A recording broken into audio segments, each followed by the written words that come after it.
and down, wasn't here at all. USA, you know what time it is. I'm gonna shut it down, make sure it's there. I'll be live on the 24th of November, yeah? Remember that date, the 24th of November at TG Lounge in Jamaica, Queens. It's gonna be a madness. Make sure you come out, because I'm bringing Congo to New York. Rakata!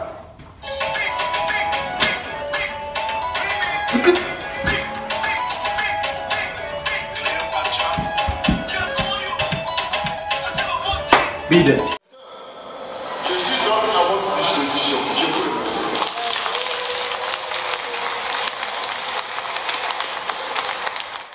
Bonsoir à toutes, bonsoir à tous. Je suis avec le professeur Issifou. Issifou, bonsoir. Vous venez directement de Caroline du Nord, c'est ça?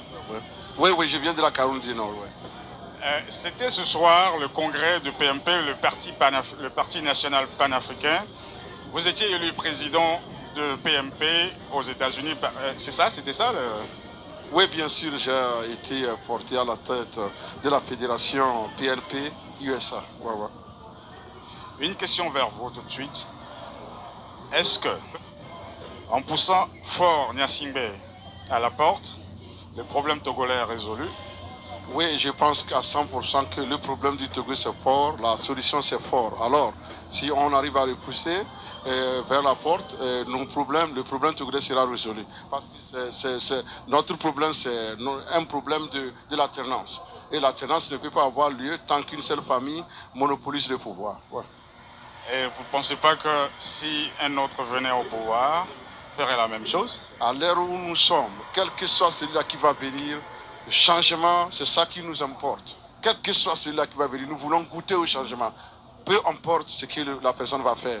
On a vu à l'extérieur, on a vu dans les pays voisins, on ne peut pas citer les noms et tout, les gens ont crié, quand ils sont arrivés au pouvoir, c'est la même chose jusqu'à présent. Je vais vous étonner, même un mouton, nous voulons comme président. Même un mouton, nous voulons qu'il nous dirige comme président. Que d'être dirigé par la même famille pendant 53 ans. C'est une insulte au peuple togolais. Aujourd'hui, si on te disait que tu étais élu président de la République, quelle sera la première des choses que tu vas faire? La première des choses, c'est de réconcilier les Togolais avec eux-mêmes. Parce que le Togo est divisé, le peuple togolais est divisé. Il est divisé par la méchanceté d'un petit groupe qui n'a pas voulu partager le pouvoir avec les autres. Donc c'est d'entamer une réconciliation véritable et d'amener tous les fils du pays à comprendre que nous avons une seule mère. Et notre mère, c'est le Togo. Et une mère ne discrimine jamais contre son enfant. Nous savons tous qu'il y a un problème au Togo.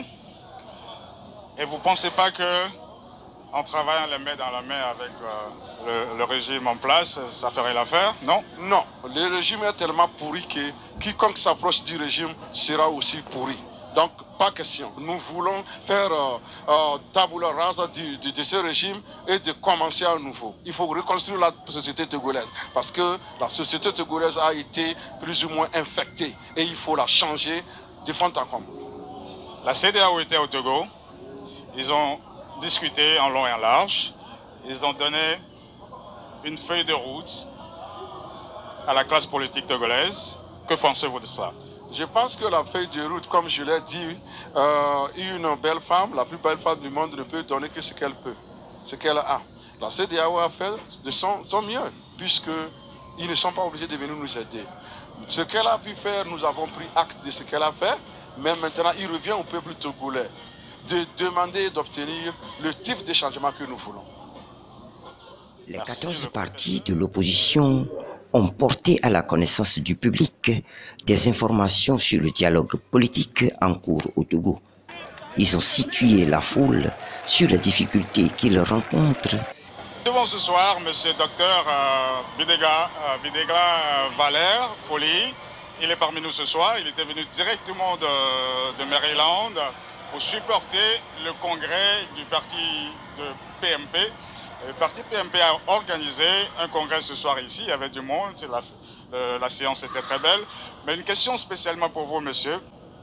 Est-ce que, en poussant fort vers la porte, ça fera l'affaire?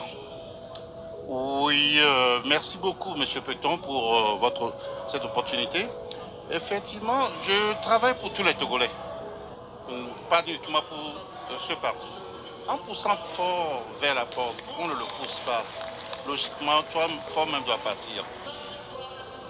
Fort même doit partir. Lui, il est né dans l'opulence. Il n'a pas aussi souffert comme les autres. Le peuple souffre. Et tous ceux qui sont autour de lui, là, ne le dirigent pas vers une bonne voie. Donc il faut qu'il ressorte et il deviendra une force financière pour le Togo. Il a la force. On aura toujours besoin de lui. Après. Mais là, il y a des manifestations de gauche à droite demandant en fort de quitter le pouvoir ou de ne plus se présenter à l'élection présidentielle. Mais on a vu dans les autres pays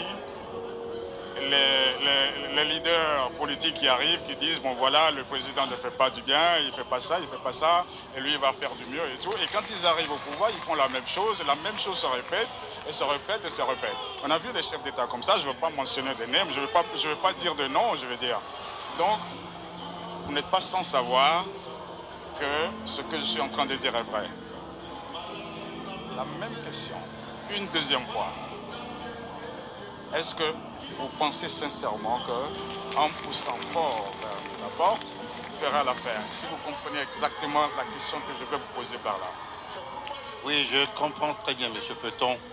Ouais, force à pousser le peuple, à le pousser. Un peu de type fort qui, aujourd'hui, tête haute, il peut toujours servir le Togo sous un autre plan. Ce n'est pas seulement en étant président de la République qu'on peut servir son pays. Fort peut partir, il a tout ce qu'il faut pour vivre aisément. Alors, je vois, tu as raison. S'il sortait hautement, ce sera quand même une tâche facile pour le peuple.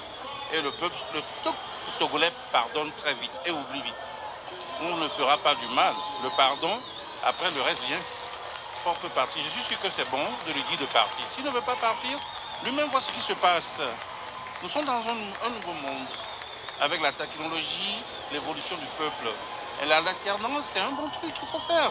Quand tu ne fais pas bien, quand tu perdures là-bas, après, c'est un peu de désordre, il faut qu'il parte. C'est ce que je dis. Je ne suis pas contre lui professionnellement, mais le régime là ne travaille pas bien. C'est tout.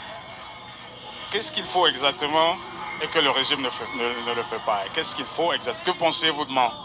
C'est-à-dire, peut librement accéder à beaucoup plus de bénéfices que ce qu'ils font aujourd'hui. Donc éduquons l'armée, et l'armée ne sera plus derrière ce régime comme ils le font maintenant. Ouais. Donc il faut vraiment une restructuration de tout. Partie de la base, dégager tous ces vieux barons-là. Hein? Et maintenant faire place à la jeunesse, les jeunes plus dynamiques et plus professionnels. Le Togo regorge beaucoup de cerveaux, que ce soit au niveau de la médecine partout. Regarde les cadres partout. C'est un petit pays qui a beaucoup de ressources humaines, je veux dire, et minières aussi. Donc on peut faire beaucoup de grandes choses. Donc si on restructure tout ça, on donne. Je dis que la politique financière au Togo n'a jamais permis aux Togolais de voir l'entrepreneurship, comme on dit aux États-Unis. Il n'y a pas de grands entrepreneurs. Hein? Plus tu commences quelque chose, on te coupe. Mais pourquoi? Parce que plus tu as une force financière, tu deviens un peu de menace pour le régime. C'est ça. Il faut laisser les gens aller financer dans le pays, ne pas seulement vider les caisses, financer, créer de l'emploi. La construction du pays, les routes, les hôpitaux qui manquent, les écoles. Le Togo peut faire tout ça là. Mais il paraît qu'il a construit beaucoup de routes là en ce moment. Moi je ne suis pas allé voir moi, mais quand même. Les routes financées par qui? On sait d'où viennent ces fonds là. Il peut mieux faire, sa pauvre peut mieux faire. Il a fait les études ici, je le voyais. Il a fait ses études ici, il peut mieux faire que ça. Mais si c'est débarras de ces vieux loups là et que prennent des jeunes conscients qui ne pensent pas seulement qu'à leur ventre, le Togo peut aller mieux. Maintenant, c'est le temps de quitter et laisser la place à quelqu'un d'autre. Et si Fort vous appelait tout de suite et vous demande de venir être son conseiller spécial pour un autre mandat de 4 ans, est-ce que vous allez accepter? Est-ce qu'il sera là? Moi, je ne souhaite pas qu'il sera encore là, mais je peux toujours travailler pour le Togo en tant que conseiller pour le Togo. Et je suis toujours prêt à travailler le Togo. Là, je ne fais pas partie d'aucun parti politique, mais je travaille toujours là où on m'appelle, je donne des conseils et je donne mon expertise, mais je partage ça avec tout le monde. Donc si le Togo m'appelle aujourd'hui, s'il y a une paix tranquille, liberté d'expression, on peut travailler librement là. Qui ne veut pas rentrer chez lui? Hein, le pays, c'est toujours le pays. Hein. Merci beaucoup. C'était Dr Valère.